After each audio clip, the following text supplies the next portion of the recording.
Thank God, Texas. Hi, I'm Phil Constantine. On this episode of Travels with Phil, going to Texas, and I'm going to tell you the story of a town that was called, thank God, Texas. Now, there's a couple of stories behind this. One of them is they're actually both very plausible. But one of them's a little bit more colorful than the other one. Who knows? Tall tales from Texas happens. In the southeastern part of Texas, somewhere between Houston and Corpus Christi, and a little bit southeast of Austin and San Antonio, is a part of the open prairie out there. And this is lowland, all very flat, and it's been settled for a long time. Now, for a long, long time, people, once settlers, the non-American Indians, started moving in, there were three major languages spoken in this part of Texas. Obviously, English, Spanish, but for a lot of people, they didn't realize this, but Czechoslovakian was a very common name there in the central part of Texas. And there were a couple of reasons for this, but you'll find towns like New Brunswick, places like that, where they still have German kind of atmosphere and ancestry. So, the Northern European ancestry. So a lot of people came here. Well, why did they come here? And that's the story of how, thank God, Texas came about. There was a couple of families that owned a lot of property. Now, depending again on who you listen to,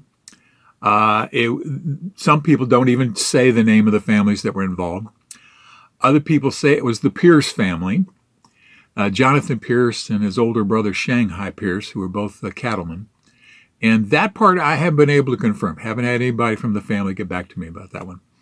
But the simple story was somebody had lots of land in this part of Texas. And they were realizing that, well, people were starting to move in the days of, late 1800s, early 1900s. The days of the, open range were closing out. And so somebody decided, well, you know what? We should try to sell some of this land we've got and make some money, even more money, from all the people who want to move out here, people who want to farm, people who want to come out here to start businesses. And we should find people that would be interested in buying this land. One of the things that existed, particularly back in Europe, was a system of inheritance called primogeniture. Primogeniture. See it here. And this means that the firstborn son, back in these days, got everything. So if you were a wealthy family, or even a not so wealthy family, but if you owned stuff, because of the old system, sort of going back to feudalism, but not necessarily related to feudalism, but the old system was the firstborn male child got everything. So if you were the secondborn or the thirdborn or any other male children other than the firstborn, if you were anything other than the firstborn son, you couldn't plan on getting any inheritance from your family. And for those days, the women almost never got anything unless they weren't the firstborn son. Now, technically, in some cases, I'm sure you could will it to your children, to your female children. But tradition was firstborn son got it. So these folks who were in Texas said, well, you know what? We should probably try to sell our property over to folks over in Europe. Okay. Because if you weren't the firstborn son, you're going to have to fend for yourself. You have to hope that you have a good relationship with your older brother, or you'd have to be out on your own. So there was a lot of folks who were enterprising over in Europe. Figured, well, I can be a farmer just as easily somewhere else as I could here. But in Europe, people had been there for so long and divided the land up so much that there wasn't a lot of land just available generally to go for sale. Whereas was not the case in the United States, and especially in this part of Texas. So the story goes that the people who owned a lot of land in this part of Texas said, well, you know what we'll do? So we'll set up a little town. We'll plot it out, make, places where you could build businesses, a couple of roads. And the main point of all this is you have the railroad coming through. So that way you could have a town, so you could have business coming in and out of the town. You could transport your livestock, which there's still a lot of ranchers, so you could transport your livestock in and out, because the days of the old cattle drives, they had the salt grass trail, but those kinds of days were gone, or were disappearing rapidly. And so it was just far enough away that it was a little bit difficult to get it out to the water, but you could get it down to places like Palacios and other Corpus Christi, those areas, to get it to shipping. But essentially, you still had to get it from wherever you were out to these spots. So they said, well, you know what? We could try to arrange to have the railroad come through this area, and then we would set up ranches, we would set up farms, and we would set up business acreage for folks to come to this area. So they contacted a couple of different railroads, and some railroads had already said they were interested in coming through the area, and you can see some of the names of the railroads here. And so they said, well, yeah, we can try that. And so land was developed, land was set aside, and so they decided to go contact the people in Europe and say, okay, fine, we got all this done, we got all the property plotted out, or platted out, made a plat out of it, P-L-A-T. And so they offered the property for sale in Europe. Figured it'd take a couple of years for it to happen. Now, this is the story as I've heard it, by the way. I heard this back in the 60s, 1960s. A little hard to find verification for this, but I remember hearing it on a TV program where they interviewed somebody from the area. So they figured it'd take a couple of years to, get this all really going. Well, as it turns out, it sold out fairly quickly. So when they went back to get everything going in the little town or little area out here, the railroad had decided to move to a different spot, not that far away, but not exactly where it had originally been planned. And this was going to just totally sink all of the plans, because they had sold all this property with the understanding that, your ranch would be right on the edge of it. Or if you're going to have this little town and you want to set up a blacksmith shop or a real estate or a bank or a restaurant or a hotel or whatever, you were expecting to be so far from the railroad where people would come through, business would come through. You were set up or a promise that this was where it was going to happen. Well, it didn't happen. The railroad decided to go somewhere else. So when the people got back and went up to the railroad and said, why are you moving? They said, well, we just decided this might be a better spot. So they contacted the railroad and said, well, look, we've done all this property sales. We're going to have business for you. Ranchers are going to be here. Farmers are going to be here.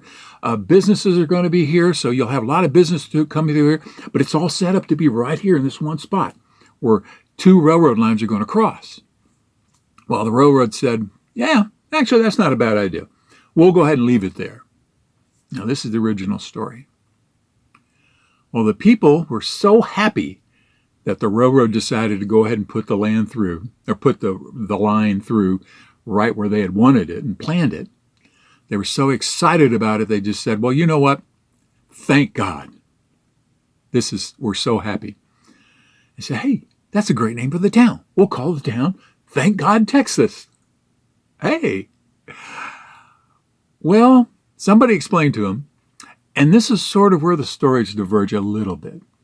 Somebody explained to him, now since they were selling these property to German-speaking folks in Europe, Lutherans, Protestants, saying thank God, calling a town thank God was not considered reverential enough. It was considered inappropriate, even blasphemous for some folks. So, and one person even checked, and the post office said they wouldn't name it Thank God, considering this an inappropriate use of terminology for a town in the post office. So if the post office won't do it, and they fear for religious reasons, they shouldn't do it, they decided, okay, fine. We won't call it, well, so it would be Texas, but we won't call it Thank God, Texas. Let me go out here to the actual spot where I did a recording on the scene, and you'll see what the town was called. And so, that's how the town of Blessing, Texas got its name. And that's how the name of the town in Texas became Blessing. You figure a blessing is another way of saying thank God. Now you can see it on the map. Now, the real people involved, and again, I don't know if the entire story about going to Europe and selling the property there, I'm having a hard time getting verification of that. But everybody tells a story similar, that they were going to call it Thank God, and authorities wouldn't let them do it or told them it was inappropriate to do it. So that's how Blessing became the name. And you'll even see signs around town. I'll show you some pictures here where they talk about Thank God, and little signs out there. Small town, it was maybe 2,000 people at one point, got even smaller over the years, and now it's down to, I think, about a little bit less than 300 people there. It's a nice little town, but that's what it is, a little town. You know, somewhere between 200 and 500 people.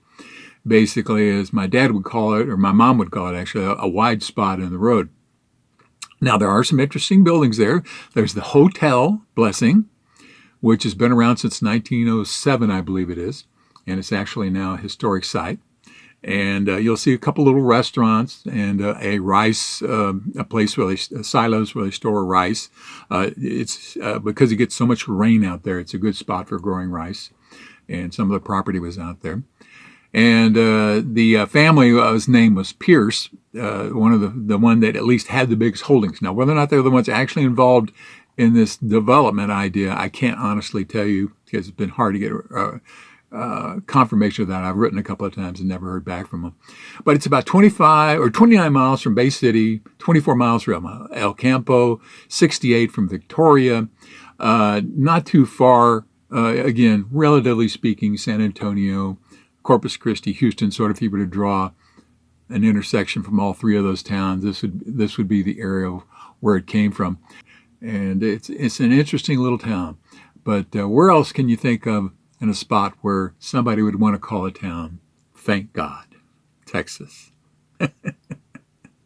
I like it.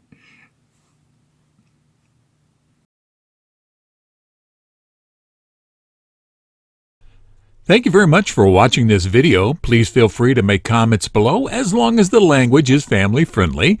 And if you like this video, please click on the thumbs up button below. You can also subscribe to my YouTube channel by clicking on the circle with my picture in it in the lower right hand corner of the video. The arrow is pointing at it now.